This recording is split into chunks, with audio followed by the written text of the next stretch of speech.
ವಿದೇಶದಲ್ಲೇ settle ಆಗ್ತಾರಾ ಪ್ರಜ್ವಲ್ ರೇವಣ್ಣ? ಅಪ್ಪನಿಗೆ ಬಂಧನ, ಮಗನಿಗೆ ದಿಗ್ಬಂಧನ. 7 ದಿನಗಳ ಅವಕಾಶ ಕೇಳಿದ್ದು ನಾಟಕವೇ? ಫಸ್ಟ್ ವಾಯ್ಸ್ ನ್ಯೂಸ್ ವಾಹಿನಿಯ ವೀಕ್ಷಕರಿಗೆಲ್ಲ ಪ್ರೀತಿಯ ಸ್ವಾಗತ. ಅಂತೂ ರಾಜ್ಯದಲ್ಲಿ ನಡಿಬಾರದೆಲ್ಲ ನಡೀತಾ ಇದ್ರು, ಅದಕ್ಕೆಲ್ಲ ಮೂಲ ಕಾರಣ ಪುರುಷ ಮಾತ್ರ ಇನ್ನೂ ನಾಪತ್ತೆಯಾಗಿದ್ದಾನೆ. ಪೆನ್ಡ್ರೈವ್ ಪ್ರಕರಣ ಬಿಸಿಗೇರಿ ರಾಜ್ಯ ಸರ್ಕಾರ ನಿಧಾನವಾಗಿ ನಿದ್ದೆಯಿಂದ ಏಳೋ ಹೊತ್ತಿಗೆ ಪ್ರಜ್ವಲ್ ರೇವಣ್ಣ ಜರ್ಮನಿಯಲ್ಲಿ ಲ್ಯಾಂಡ್ ಆಗಿ ತಿಂಡಿ ತಿಂತಾ ಇದ್ರು. ಕೋಟೆ ಸೂರೆ ಹೋದ್ಮೇಲೆ ದಿಢೀ ಬಾಗ್ಲು ಹಾಕದಂತೆ ಆಮೇಲೆ SIT ರಚನೆಯಾಗಿ ತನಿಖೆ ಶುರುವಾಯಿತು. ಅದಕ್ಕೂ 3 ದಿನಗಳ ಮೊದಲೇ ಪೆನ್ಡ್ರೈವ್ ಕಾಮಕಾಂಡ ಬಯಲಾಗಿದ್ರೂ ಸರ್ಕಾರ ಸೈಲೆಂಟ್ ಆಗಿ ಕಾದು ನೋಡೋ ತಂತ್ರಕ್ಕೆ ಶರಣಾಗಿದ್ದೆ ಪ್ರಜ್ವಲ್ ಪರಾರಿಗೆ ಕಾರಣವಾಗಿತ್ತು. ಆಗ ಈ ಪ್ರಕರಣ ಇಷ್ಟೆಲ್ಲಾ ತಿರುವು ತಗೋಬಹುದು ಅಂತ ಯಾರು ಕೂಡ ಊಹೆನೂ ಮಾಡಿರ್ಲಿಲ್ಲ. ಸ್ವತಃ ರೇವಣ್ಣನವರೇ ತಾನ್ ಜೈಲಿನಲ್ಲಿ ಸೊಳ್ಳೆ ಹೊಡಿಬೇಕಾಗಬಹುದು ಅಂತ ಯೋಚಿಸಿಯೂ ಇರಲಿಲ್ಲ. ಒಕ್ಕಲಿಗರ ನಾಯಕತ್ವದ ಯುದ್ಧಕ್ಕೆ ಒಂದು ಪೆನ್ಡ್ರೈವ್ ಕೂಡ ಅಸ್ತ್ರ ಆಗಬಹುದು ಅಂತ ಕುಮಾರಣ್ಣನಾಗ್ಲಿ DK ಆಗ್ಲಿ ಅಂದ್ಕೊಂಡೂ ಇರಲಿಲ್ಲ. ಒಟ್ನಲ್ಲಿ ಊರಿಗೆಲ್ಲ ಬೆಂಕಿ ಹಚ್ಚಿದ ಪ್ರಜ್ವಲ್ ಮಾತ್ರ ಮೊಬೈಲ್ ನೋಡ್ತಾ ಅದನ್ನ ಕಣ್ಣು ಹಿಡಿದವರಿಗೆ ಹಿಡಿಶಾಪ ಹಾಕ್ತಾ ಯಾವ ದೇಶದ ಹೋಟೆಲ್ನ AC ರೂಮ್ನಲ್ಲಿ ಮಲ್ಕೊಂಡಿದ್ದಾರೋ ಗೊತ್ತಿಲ್ಲ. ಅಪ್ಪ ರೇವಣ್ಣ ಮೊದಲು ಮಗ ಯಾವುದೋ ಇಂಪಾರ್ಟೆಂಟ್ ಕೆಲಸದ ಮೇಲೆ ವಿದೇಶಕ್ಕೆ ಹೋಗಿದ್ದಾನೆ, FIR ಆಗುತ್ತೆ ಅಂತ ಅವನಿಗೇನಾದ್ರೂ ಕನಸು ಬಿದ್ದಿತ್ತಾ ಅಂತ ಮೀಡಿಯಾದವರ ಮುಖಕ್ಕೆ ಹೊಡೆದ ಹಾಗೆ ಹೇಳಿದ್ರು. ಅವರ ಪ್ರಕಾರ ಅದು ನಿಜ ಕೂಡ ಆಗಿರಬಹುದು. ಯಾಕೆಂದ್ರೆ ತಾನೂ ಜೈಲಿಗೆ ಹೋಗ್ಬೇಕಾಗತ್ತೆ ಅಂತ ಕನಸು ಬಿದ್ದಿದ್ರೆ ರೇವಣ್ಣನವರು ಕೂಡ ಬೇರೆ ದಾರಿ ನೋಡ್ಕೋತಿದ್ರೋ ಏನೋ ಗೊತ್ತಿಲ್ಲ. ಟೈಮ್ ಕೈ ಕೊಟ್ರೆ ಯಾವ ಮಾಟದ ನಿಂಬೆ ಹಣ್ಣು ಕೂಡ ವರ್ಕೌಟ್ ಆಗೋದಿಲ್ಲ ಅಂತ ರೇವಣ್ಣನವರಿಗೂ ಈಗ ಅರ್ಥ ಆಗಿರಬಹುದು.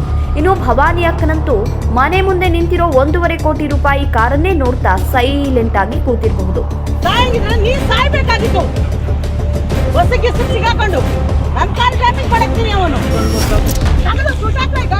ಅವತ್ತು ದಾರಿಯಲ್ಲಿ ಒಬ್ಬ ಬಡಪಾಯಿ ಮೇಲೆ ನೀನ್ ಸಾಯ್ಬೇಕಾಗಿತ್ತು, ಯಾವ್ದಾದ್ರೂ ಬಸ್ಸಿಗೆ ಸಿಕ್ಕಿ ಅಂತ ದೌರ್ಜನ್ಯ ಮಾಡುವಾಗ ಭವಾನಿ ಮೇಡಮ್ಗೆ ಮುಂದೊಂದ್ ದಿನ ಗಂಡ ಜೈಲಲ್ಲಿರ್ತಾನೆ, ಮಗ ವಿದೇಶದಲ್ಲಿ ತಲೆ ತಪ್ಪಿಸ್ಕೊಂಡು ಓಡಾಡ್ತಿರ್ತಾನೆ ಅಂತ ಕನಸು ಕೂಡ ಬಿದ್ದಿರ್ಲಿಕ್ಕಿಲ್ಲ.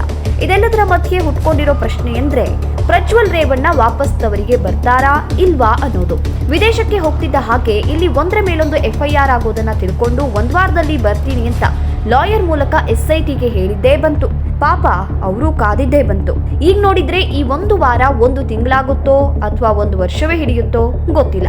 ಈ ಹಂತದಲ್ಲಂತೂ ಪ್ರಜ್ವಲ್ ತಾನಾಗಿ ವಾಪಸ್ ಬರೋದಕ್ಕೆ ಧೈರ್ಯ ಮಾಡೋದು ತುಂಬಾನೇ ಕಷ್ಟ. ಹಾಗಾಗಿ ಯಾವ್ದಾದ್ರೂ ಒಂದು ಸೇಫೆಸ್ಟ್ ದೇಶ ನೋಡ್ಕೊಂಡು ಸದ್ಯಕ್ಕೆ ಅಲ್ಲೇ ಸೆಟಲ್ ಆಗೋ ಪ್ಲಾನ್ ಮಾಡಿದ್ರೂ ಆಶ್ಚರ್ಯ ಇಲ್ಲ. ಈ ವಿಷಯದಲ್ಲಿ ಪ್ರಜ್ವಲ್ ರೇವಣ್ಣನಿಗೆ ವಿಜಯ್ ಮಲ್ಯ ಆದರ್ಶಪ್ರಾಯರಾಗಿಯೂ ಕೂಡ ಕಾಣಬಹುದು. ನಮ್ಮ ಸರ್ಕಾರ ಸುಮ್ಮನೆ diplomatic passport, red corner notice, blue corner notice ಕೇಂದ್ರ ಸರ್ಕಾರ ಅಂತ ಹೇಳ್ತಿದೆಯೇ ಹೊರತು ತುಂಬಾ ಸೀರಿಯಸ್ ಆಗಿ ಕಾನೂನು ಕ್ರಮವನ್ನ ಜರುಗಿಸೋ ಹಾಗೆ ಕಾಣಿಸ್ತಾ ಇಲ್ಲ. ಕನಿಷ್ಠ ಪ್ರಜ್ವಲ್ ರೇವಣ್ಣ ಬಳಸುವಂತಹ ಬ್ಯಾಂಕ್ ಅಕೌಂಟ್ಗಳನ್ನಾದ್ರೂ ಸೀಸ್ ಮಾಡಬಹುದಾಗಿತ್ತು. ಆತ ಬಳಸ್ತಿರೋ ಕ್ರೆಡಿಟ್ ಕಾರ್ಡ್, ಡೆಬಿಟ್ ಕಾರ್ಡ್ಗಳನ್ನೆಲ್ಲ ಬ್ಲಾಕ್ ಮಾಡಬಹುದಾಗಿತ್ತು. ಎಲ್ಲರೂ ಅವರವರ ಬೇಳೆ ಬೇಯಿಸಿಕೊಳ್ಳೋದ್ರಲ್ಲಿ ಬ್ಯುಸಿ ಆಗಿರುವುದು ಸದ್ಯ ಪ್ರಜ್ವಲ್ಗೂ ಕೂಡ ವರದಾನವಾಗಿದೆ. ಮಾಧ್ಯಮಗಳಿಗೂ ಈಗ ಪೆನ್ಡ್ರೈವ್ ಪ್ರಕರಣ ನಿಧಾನವಾಗಿ ಹಳಸೋ ಅನ್ನವಾಗ್ತಿದೆ. ಹುಬ್ಬಳ್ಳಿ ನೇಹಾ ಕೊಲೆ ಪ್ರಕರಣ ಬಿಟ್ಟು ಪ್ರಜ್ವಲ್ ಪೆನ್ಡ್ರೈವ್ ಹಿಂದೆ ಬಿದ್ದೋರು ನಾಳೆ ಇನ್ನೊಂದು ಇಂತಹ ಯಾವುದೋ ಸುದ್ದಿ ಬರ್ತಿದ್ದ ಹಾಗೆ ಪ್ರಜ್ವಲ್ ಪೆನ್ಡ್ರೈವ್ ಎಲ್ಲವನ್ನ ಮರೆತು ಬಿಡ್ತಾರೆ. ಮತ್ತಷ್ಟು ವಿಶೇಷ ಸುದ್ದಿ ಹಾಗೂ ವಿಶ್ಲೇಷಣೆಗಳಿಗಾಗಿ ಫಾಲೋ ಮಾಡಿ ಫಸ್ಟ್ ವಾಯ್ಸ್ ನ್ಯೂಸ್ ಕನ್ನಡ. ಹಾಗೆ ವಾಹಿನಿಯನ್ನ ಸಬ್ಸ್ಕ್ರೈಬ್ ಮಾಡೋದನ್ನ ಮಾತ್ರ ಮರಿಬೇಡಿ. ಧನ್ಯವಾದಗಳು.